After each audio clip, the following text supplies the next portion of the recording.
Hi, Keira from Anton here.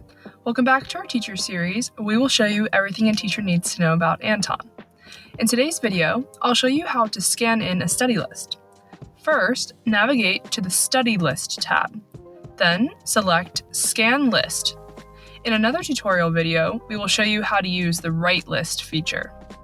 Scanning in a list works the same way, regardless whether you choose a vocab or spelling list. Today's tutorial will feature a spelling list, so that is where I will click.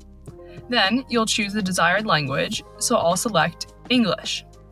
Now, you can see two different options for scanning in your list.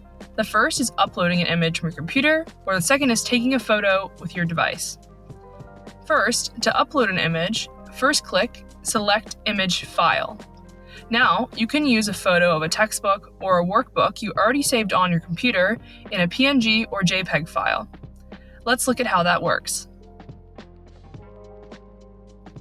If you're using Anton on a desktop, you can also drag and drop the image right onto the screen.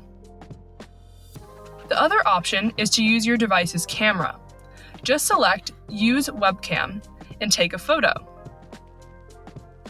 And don't worry if the image looks mirrored. Once you click the camera button to capture it, the words will appear correctly. If you're unsure whether the image or textbook you're using will work with our scanner, check out the demo image by clicking Demo Example Image. This gives you an idea of how the image should look in order for our program to be able to read it. For example, only scanning one column of words at a time. After your image is uploaded or captured, then use the blue crop squares to select and adjust the part of the image you want to include in your study list. Anton will then scan the image to recognize the entries. Then, you will have the opportunity to make any desired adjustments.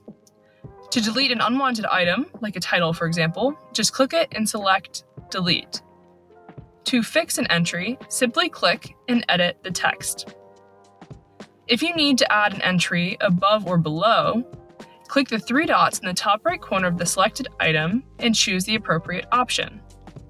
Once you're happy with your entries, click Continue. You'll then be prompted to name your study list and then select Create List.